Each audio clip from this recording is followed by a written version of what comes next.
IVF చికిత్సలో 25% భారీ discount, free doctor consultation, free ultrasound scan, logo launch, Andro max advanced male infertility centre ను కూడా ప్రారంభించారు. కేంద్ర ప్రభుత్వం 28 ఆగస్టున జరిగిన కేంద్ర కేబినెట్ సమావేశంలో ఆంధ్రప్రదేశ్ రాష్ట్రానికి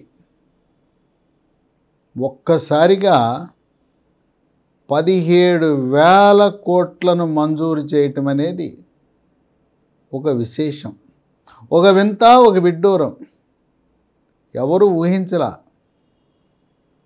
రాజు తలుచుకుంటే దెబ్బలు కొదవనే విధంగా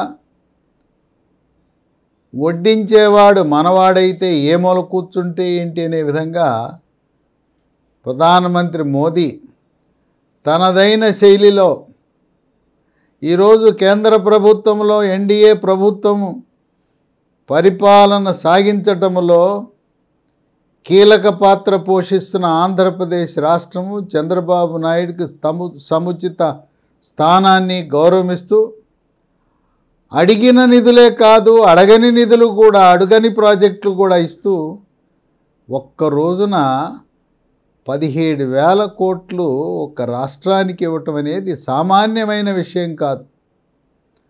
ఆంధ్రప్రదేశ్ రాష్ట్రానికి నిధుల వరదే. ఈ 17,000 కోట్లలో 12,000 కోట్లు పోలవరం ప్రాజెక్టుకి మంజూరు చేశారు. చంద్రబాబు నాయుడు ముఖ్యమంత్రిగా ఉన్నప్పుడు 2014 నుంచి 2019 వరకు పోలవరం ప్రాజెక్టు 74% పూర్తయితే, జగన్మోహన్ రెడ్డి ముఖ్యమంత్రిగా ఉన్నప్పుడు ఒక్క అడుగు కూడా ముందుకు పడలా. ఉన్న డయాఫ్రమ్ వాల్ నాశనమైంది. మళ్ళీ డయాఫ్రమ్ వాల్ పూర్తి నిర్మాణం పునఃప్రారంభించాలి. నవంబర్ 1 నుంచి పోలవరం పనులు వేగవంతమై ఎంత త్వరగా 2025 సంవత్సరంలోనే పోలవరం ప్రాజెక్టుని పూర్తి చేయాలని కృత నిశ్చయంతో కేంద్ర రాష్ట్ర ప్రభుత్వాలు డబుల్ ఇంజిన్ సర్కారు మహిమ. ఒక రైలుకి ముందు ఒక ఇంజిన్, వెనకాల ఒక ఇంజిన్ పెట్టి, డబుల్ ఇంజిన్ పెట్టి నడుపుతుంటే ఎంత వేగంగా రైలు బండి నడుస్తుందో మన ఆంధ్రప్రదేశ్ రాష్ట్ర అదృష్టం. కేంద్రంలో ప్రధానమంత్రి మోదీ, రాష్ట్రంలో చంద్రబాబు నాయుడు 2019 నుంచి 24 వరకు అధోగతి పాలైన ఆంధ్రప్రదేశ్ రాష్ట్రం వేగంగా అభివృద్ధి దిశగా అడుగులు వేస్తూ ఉంది. 12,000 పోలవరానికి ఇస్తే మరొక 5,000 కోట్లు, కొప్పర్తికి 2,000 కోట్లు. కొప్పర్తి ఎక్కడుందో తెలుసా? వైఎస్ రాజశేఖర రెడ్డి, జగన్మోహన్ రెడ్డి సొంత జిల్లా కడప జిల్లాలో ఉంది. ఎటువంటి తారతమ్యాలు లేకుండా రాష్ట్రాభివృద్ధి, రాయలసీమ అభివృద్ధి కోరుకునే చంద్రబాబు నాయుడు కొప్పర్తిని ఎందుకు అభివృద్ధి చేస్తున్నాడు? తన జిల్లాను చూసుకోలేదు. జగన్మోహన్ రెడ్డి జిల్లాను చూసుకోకుండా కడప జిల్లాలో, వైఎస్ఆర్ కడప జిల్లాలో కొప్పర్తిలో 2,000 కోట్ల కేంద్ర ప్రభుత్వ నిధులతో 2,600 ఎకరాలలో అక్కడ స్మార్ట్ పారిశ్రామిక నగరం నిర్మాణం కాబోతా ఉంది. ఈ పారిశ్రామిక నగరం కొప్పర్తిలో నిర్మాణం జరిగితే 9,000 కోట్ల పెట్టుబడులతో పరిశ్రమలు రాబోతూ ఉన్నాయి. అక్కడ వెనుకబడిన రాయలసీమ ప్రాంతానికి 55,000 ఉద్యోగాలు కడప జిల్లాలో రాబోతున్నాయి. మరొక 3,000 కోట్లు ఓర్వకల్లుకు మంజూరు చేశారు. కడప జిల్లాలో ఉండే కొప్పర్తి ఇటు చూస్తే బెంగళూరు 250 కిలోమీటర్లు, అటు చూస్తే చెన్నై 250 కిలోమీటర్లు. బెంగళూరు నుంచి, చెన్నై నుంచి పెట్టుబడులు, స్వదేశీ పెట్టుబడులు, విదేశీ పెట్టుబడులు కొప్పర్తికి ఇబ్బడి ముబ్బడిగా రాబోతూ ఉన్నాయి. ఓర్వకల్లు కర్నూలు జిల్లా, అక్కడ 3,000 కోట్లతో స్మార్ట్ పారిశ్రామిక సిటీ ఏర్పాటు కాబోతా ఉంది. కేంద్ర ప్రభుత్వం 3,000 కోట్లు పెట్టుబడి పెడితే 12,000 కోట్లతో పారిశ్రామికవేత్తలు కంపెనీలు ప్రారంభించబోతా ఉన్నారు. అక్కడ 45,000 ఉద్యోగాలు రాబోతూ ఉన్నాయి. ఈ ఓర్వకల్లో విమానాశ్రయం ఉంది. ఓర్వకల్లు హైదరాబాద్ నగరానికి 250 కిలోమీటర్లే. ఇప్పటికే హైదరాబాద్ నగరం నుంచి అనేక మంది పారిశ్రామికవేత్తలు జడ్చర్ల దాటి పరిశ్రమలు ప్రారంభించడం మొదలైంది. అందువల్ల ఓర్వకల్లుని హైదరాబాదు కంటే అనువైన ప్రాంతంగా భావించి ఓర్వకల్లుకి మహర్దశ రాబోతూ ఉంది. అటు కడప జిల్లాలో కొప్పర్తికి కడప విమానాశ్రయం ఉంది. అదృష్టం ఏంటో రాయలసీమలో ప్రతి జిల్లాకు ఒక విమానాశ్రయం ఉంది, ఎయిర్పోర్ట్ ఉంది. తిరుపతి అంతర్జాతీయ విమానాశ్రయం, కడపలో, అనంతపురంలో పుట్టపర్తిలో ఒక విమానాశ్రయం, కర్నూలు జిల్లాలో ఓర్వకల్లో ఒక విమానాశ్రయం. పారిశ్రామికవేత్తలు మన దేశం నుంచి కానీ విదేశాల నుంచి రావాలంటే వాళ్ళు చూసేది సమీపంలో ఎయిర్పోర్ట్ ఉన్నదా లేదా అని చూస్తారు. విశేషమేంటో తెలుసా?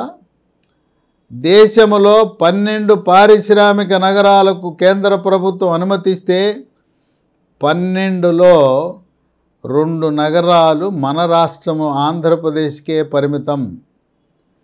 ఇవి కాలుష్యము లేని పరిశ్రమలు స్థాపిస్తారు. వీటిని గ్రీన్ ఫీల్డ్ నగరాలు అంటారు.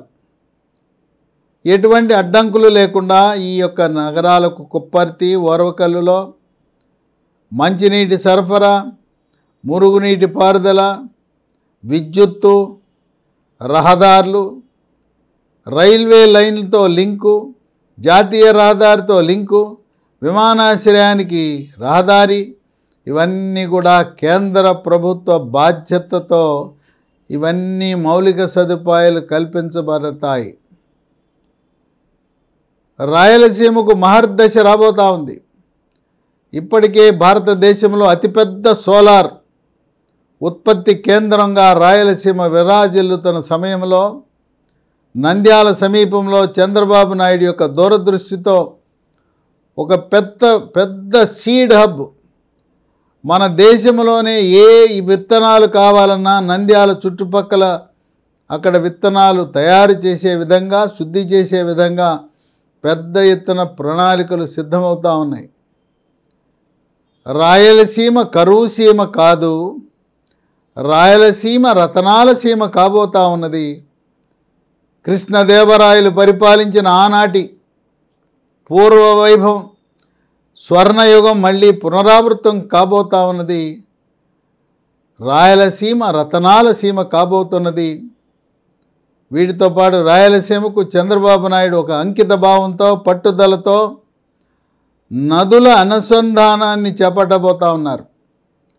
పోలవరం పూర్తి అవగానే పోలవరం నుంచి కృష్ణానదికి నదుల అనుసంధానం, కృష్ణానది నుంచి పెన్నా నదికి లింకు ఏర్పాటు చేయడం ద్వారా వృధాగా సముద్రంలో పోతున్న గోదావరి నీటిని రాయలసీమకు మళ్లించి గాలేరు నగరి, హంద్రీ నీవా ఆ ప్రాజెక్టుల ద్వారా రాయలసీమలో ప్రతి ఎకరాన్ని సస్యశ్యామలం చేయాలనే దృఢ సంకల్పంతో ఎన్డీఏ కూటమి, తెలుగుదేశం, బీజేపీ, జనసేన 3 పార్టీలు కూడా ముందుకు అడుగులు వేస్తూ ఉంది. ఈనాటి ఎన్డీఏ కూటమి ప్రభుత్వం ఆంధ్రప్రదేశ్ ప్రభుత్వంలో 5 ఏళ్ల ప్రభుత్వం కాదు. 3 కలిసే ఉంటారు.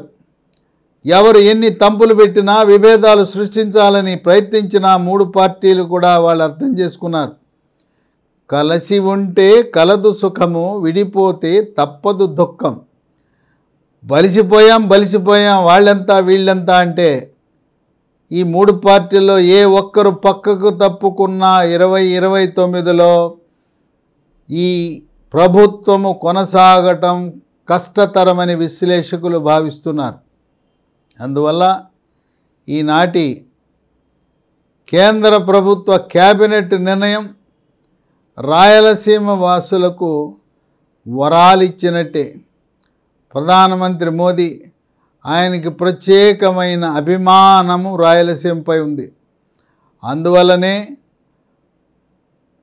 పెనుకొండ సమీపంలో కియా కార్ల ఫ్యాక్టరీ స్థాపించడంలో ప్రధానమంత్రి కీలక పాత్ర పోషించారు. అనంతపురంలో సెంట్రల్ యూనివర్సిటీని మంజూరు చేశారు.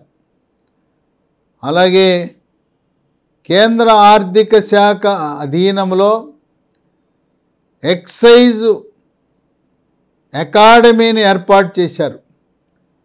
అడిగినవే కాకుండా అడగవని కూడా వెళ్ళండి, ఆంధ్రప్రదేశ్కి వెళ్ళండి, పెట్టుబడులు అక్కడికి పెట్టండి అని చెప్పి కేంద్రంలో ఉండే ప్రధానమంత్రి, ఇతర మంత్రిత్వ శాఖల వారు కూడా చంద్రబాబు నాయుడికి ఫోన్ చేస్తాం, వెళ్ళండి, మీకు ఘన స్వాగతం లభిస్తుంది, నీతివంతమైన పారదర్శకమైన పాలన అక్కడ కొనసాగుతూ ఉంది, అనువైన వాతావరణం పెట్టుబడులకు ఉన్నదని చెప్పి ఈ ఒక్క క్యాబినెట్ నిర్ణయంతో రాయలసీమ ప్రాంతానికి చెందిన 1,00,000 మంది నిరుద్యోగ యువతకు వాళ్ళకి బంగారు భవిష్యత్తు రాబోతూ ఉంది. ఈ కొప్పర్తి, ఓర్వకలు చుట్టుపక్కల ఉన్న భూములకు రెక్కలు రాబోతూ ఉన్నాయి.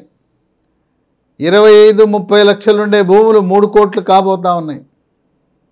అంతేకాదు గతంలో ఎక్కడ నీరు ఉంటే అక్కడికి వలస వెళ్తారు కృష్ణా, గుంటూరు, పశ్చిమ గోదావరి, తూర్పు గోదావరి జిల్లా రైతులు, వ్యవసాయదారులు.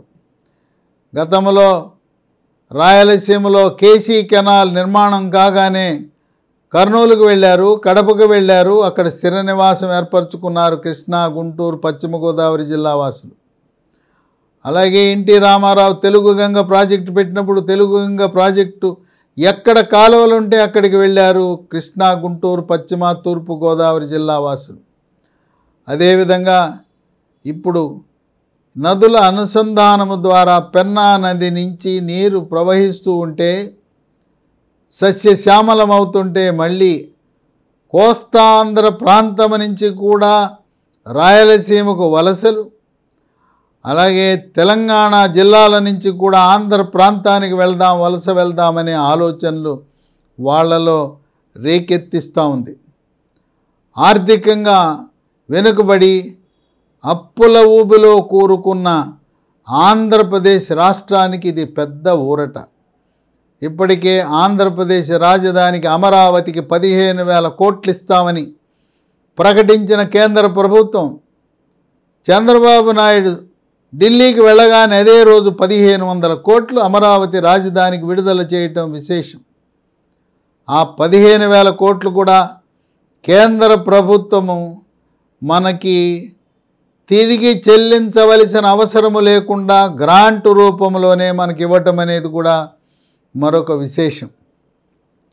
డబుల్ ఇంజిన్ సర్కార్ మహిమలు ఇది ఒక్కటి మాత్రమే కాదు, మరెన్నో మహిమలను డబుల్ ఇంజిన్ సర్కార్ ఉండటం వల్ల ఆ రాష్ట్ర ప్రజలు ఏ విధంగా లబ్ధి పొందుతారనేది ఆంధ్రప్రదేశ్ రాష్ట్రంలో ఉండే 3 పార్టీలు కలిసి పరిపాలన చేయటం దేశంలోనే ఒక ఆదర్శప్రాయమైన ఉదాహరణగా నిలిచిందని విశ్లేషకులు భావిస్తున్నారు.